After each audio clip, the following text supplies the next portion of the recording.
I have never, ever in my life, truly in my heart, felt someone needed psychological help the way Gabbie Hanna needs help. Hi! Just watch your drama alert. Trisha Paytas and Gabbie Hanna have been feuding for what feels like a decade at this point, and a lot of people online are wondering how we got here and why these women seem to be getting more and more hostile towards each other as time goes on. And I'm gonna do my best to break it all down for you right here on I.O. But there's a lot here, I am warning you.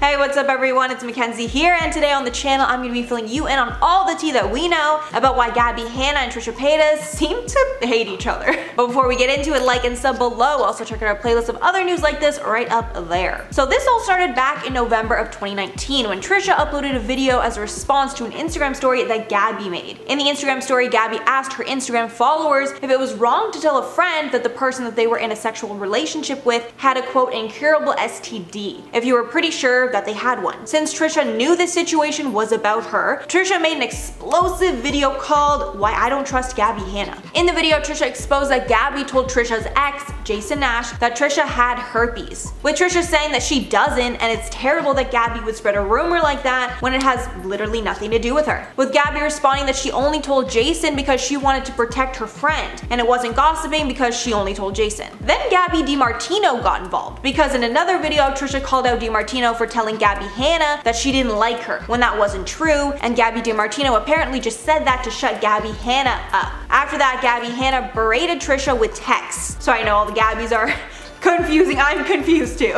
Then when all this was going down, a fan tweeted out something very shady towards Gabbie, saying, quote, I think a lot of people forget or don't know that Gabbie Hanna chose a bad man over her then best friend, who was the victim, Deanna said, referring to Jessie Smiles and her ex Curtis Lepore. After this, Gabbie decided to make the terrible decision to DM this fan about that tweet and set the record straight that she never supported Curtis after the allegations, even urging her to find tweets that proved it. After a lot of back and forth between them in the DMs, Deanna was convinced that she was mistaken and made a public apology to Gabbie Hanna. But then Jessie Smiles got involved by making her own explosive video, calling Gabbie a gaslighter and a liar, and also calling her out for sharing private details of her life with that fan. Then in the midst of all this, Gabbie was called out again for DMing another underage fan, which again is like just super out of line. But Trisha wasn't involved much in this, but would tweet out in support of Jessie and these fans that Gabbie was DMing with frequently. But then something really bad with Gabbie happened, and that was when she made a video about e-girls and included a girl that lost her life because of a man taking it, and that of course upset tons of people who found it completely insensitive for her to include her in that video, with Trisha making a whole video against Gabbie after this incident happened. Gabbie ended up profusely apologizing for this, saying it was a complete misunderstanding, and after she really broke it down, a lot of people did end up taking her side and understanding why she was included in the video. Then after some more drama happened between Gabbie and Jessie, Gabbie got in some more drama with YouTube, calling them out for promoting drama channels and shadow banning her channels for all the drama she was involved in. After many videos that showed that Gabbie looked to be having somewhat of a breakdown, many, including Trisha, urged her to get some professional help and get off the internet for a long time. And she did, with Gabbie leaving YouTube for about 2.5 months, which I don't think is enough time at all, but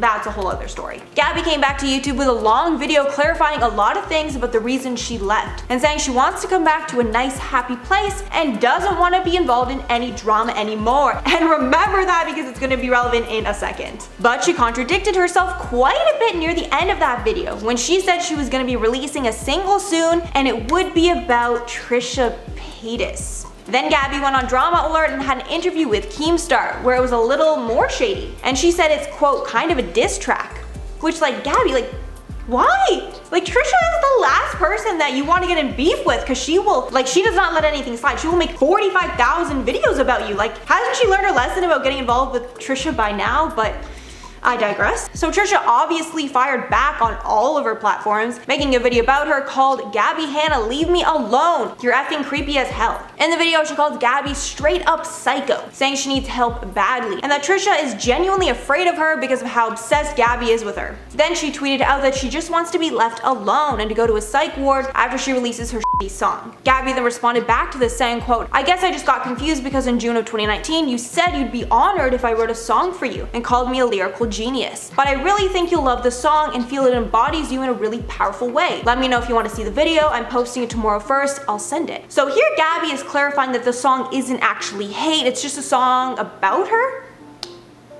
Okay. Like, why? But okay. Then Gabbie posted a video to her channel about the song, talking about how excited she was to release it. In summary, just saying she was inspired by the feud with Trisha, and all the lyrics will be about things that were in public. But all the comments were calling out Gabbie for taking this like way too far. Like, why drag this out even further when you said you didn't want to be involved in drama? Like, does A plus B equals C or what? So now it seems this has all ended with Gabbie posting an incredibly long and small texted apology note onto her YouTube channel, which I've personally never seen before. I guess that's her way of maybe making some money off this, I don't really know. And the very brief summary is that she knows she's wrong, but it's hard to hear people talk about her and never be able to defend herself without it being her starting drama. Then saying that she processes stuff really slowly and she needs to be okay with people not knowing her side of the story. Then saying her words have not aligned with her actions and she knows that. So she's gonna make a real change. And that's really all for this roller coaster ride of a video. What do you guys think about all this? Do you think Gabbie will actually change? Or do you think she's just using drama to stay relevant? Because I honestly used to be a big fan of Gabbie's and I was hoping that, you know, when she would come back from this break, she would really just stay out of drama and, you know, go back to making more normal videos, release some music, whatever she wants to do. But when she got back into drama, like almost immediately, like in the first video she posted, she was already getting in drama. Like, I was really disappointed. And then to go in that interview with Keemstar, like, just why would you do that? But I digress. Alright, now before I head out, I'm gonna shout out some comments from my video on Logan Paul versus Mayweather. So Daniel Vaughn, Whitelist Day, said, "Rip Logan Paul's jaw." Yeah. He would get a real beatdown, let's be real. Then Garnett97 said, "You're right, Floyd fighting Logan Paul would just cheapen his career. I feel like it's all a money grab at the end of the day." It is a complete money grab, but also, why would Logan risk his like face and brain cells? Like, that's, like, he already has a budding career. Why would you do that? I don't get it.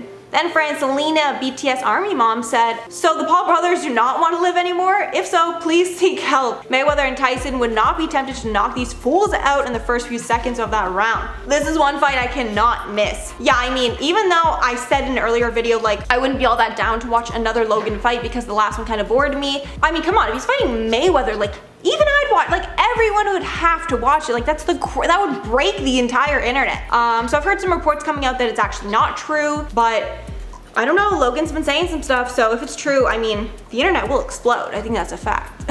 Alright everyone, that's all for the video today. Thanks so much for sticking around if you made it all the way here. And follow the team on our socials if you want to see more of us. I've been your host, Mackenzie Smith, and I'll see you in the next one.